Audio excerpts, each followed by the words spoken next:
Hey everybody, today we're talking about the Thunderbolts movie.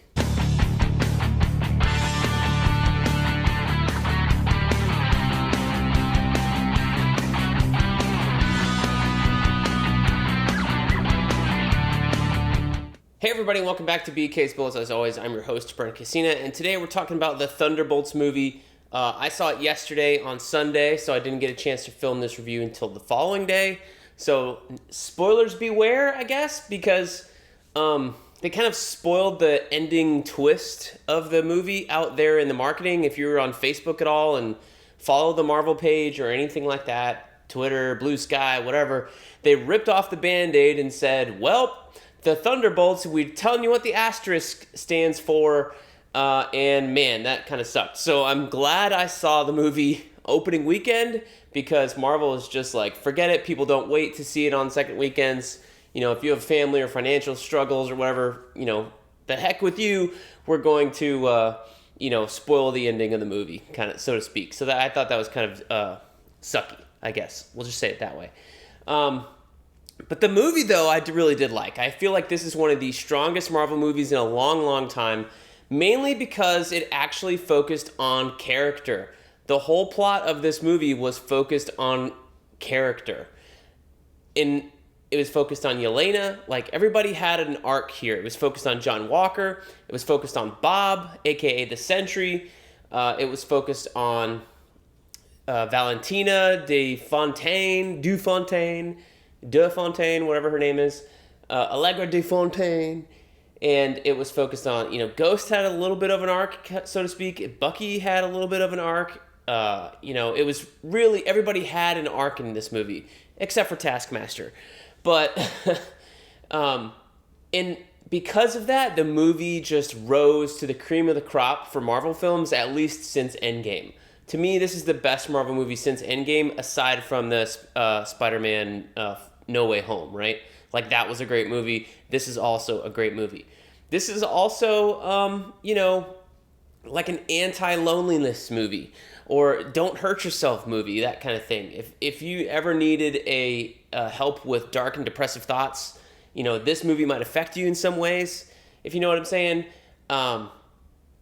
YouTube doesn't want to monetize this stuff, and now that I just got monetized, I'm trying to stay away from saying the word. But,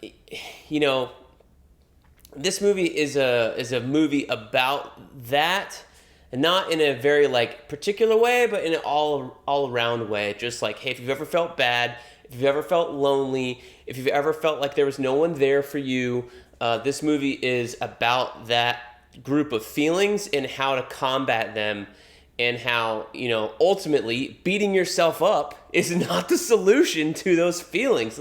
Quite literally, that is the message of the movie, literally and figuratively, in this film, which I thought was a brilliant piece of imagery just at the end of the film. So, my favorite characters, I gotta say, Yelena. I loved Red Guardian, and I loved Bob. I thought Bob, Lewis Pullman as Bob, a.k.a. the Sentry, was a really strong part of the film. I really liked how he was in it. Like, I kind of thought they weren't going to introduce him until the end of the film. I didn't think that it was going to be revolving around him or his character. I thought maybe he would just come in at the end. And the Sentry kind of just does appear for one scene, but I liked how he was used throughout the film as a little bit of a mystery, even though I knew who he was. The characters didn't, and they sprinkled in bits here and there of, he has powers or he's strong, the things with his eyes, and he just really didn't know whether he was hiding it or not. Like, that was all really interesting. I really liked, I feel for Yelena. Like, she lost her sister in Endgame. She didn't know it until later. We found out in Hawkeye, the TV series, that she was grieving her. We saw it at the end of Black Widow in that post-credit scene where she meets Allegra Defontaine and goes to work for her. But all around loneliness that she's feeling here is just really, really unsettling, and just the doldrums of her day-to-day life, even though it's the same thing over and over again. Hurt people, and she's hurting herself by hurting other people, and she wants out of that. I thought that was a really strong message. Just all around, this is the Marvel movie I was not expecting a message from, and man, it really drives it home, and to the point where I was watching the end of this film and I was getting a little teary-eyed. Like, it was effective. So they did what they set out to do. If they wanted to make a message movie, they really did that, really set out to do it. I think the weird part about this movie is the twist at the end, and the fact that it's not really a Thunderbolts versus Sentry movie. It's not really a Thunderbolts versus Void movie. It's more like a Thunderbolts versus themselves movie, featuring the Sentry and featuring the Void, which ultimately ends up with them as the new Avengers team. And that's what Marvel ripped off the Band-Aid today on Monday on social media. So that was kind of a weird thing to see.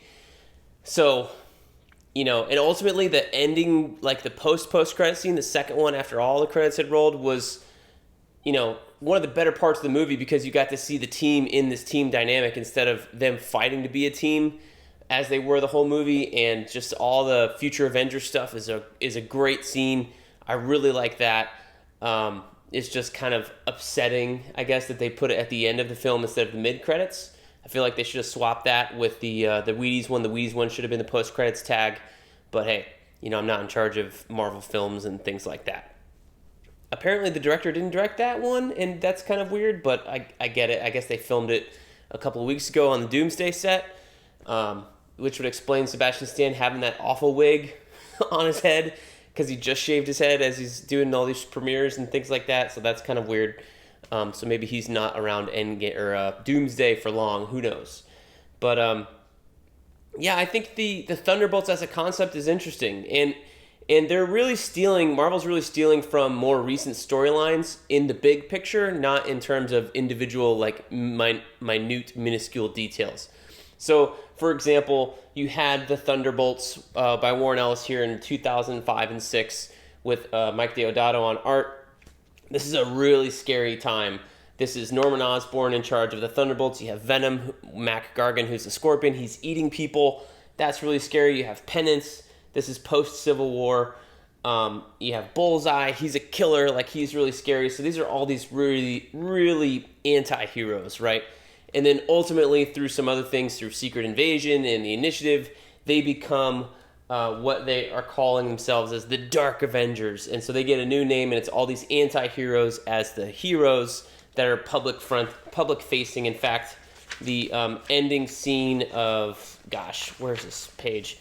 The ending scene of the movie is very reminiscent of the ending scene in, like, Thunderbolts 1, where they're kind of presenting as a united front, like, hey, here's your Avengers team, everybody, because at this point, Norman Osborn is in charge of... Oh, I thought it was a double-page spread. This thing right here. So it's kind of similar, but these guys are confident, and the ones in the movie are all kind of, like, looking around. The Thunderbolts in our movie aren't bad guys. This Dark Avengers team does feature the Sentry, but our Thunderbolts are, like, there's a comment in the movie about them being just, everybody just punches and kicks and shoots things, and that was kind of the insult thrown at the New Avengers comic when it came out in 2003, 2004. Most of these were street-level heroes. I mean, you do have Wolverine and Iron Man. Captain America was still on this team, but you had Ronan, who's just a ninja. You have Power Man, Luke Cage, who punches things. Spider-Woman, very similar to Spider-Man. And you had, Iron Man's kind of the technical. And the only one who could fly is Iron Man and Sentry, who's kind of on this team, kind of not. The Sentry storyline is, or one of the Sentry storylines is in this Epic Collection. So if you want to seek this out, go pick it up. This is Modern Epic Collection, New Avengers, Volume 1, 2004 through 2005. There you go. But it's the second storyline in this big, thick trade. So they pull a little bit from that, but not a ton. So it's the Marvel way of just like, hey, we're going to use names we like, we're going to use kind of events we like, and mishmash them together to get, our universe to tell a cool story. And that's kind of what they did here. But I did really like the film. If you haven't seen it already and you don't mind spoilers and have watched this whole review, go out and see it. It gets my full-fledged 2 thumbs up. Easily the best Marvel movie in the last 5 years. That's for damn sure. Other than the Spider-Man one, right? So really, really liked it. Those are my thoughts on Thunderbolts. Let me know what you guys thought down below in the comments. We'll see you guys next time in the Funny Pages.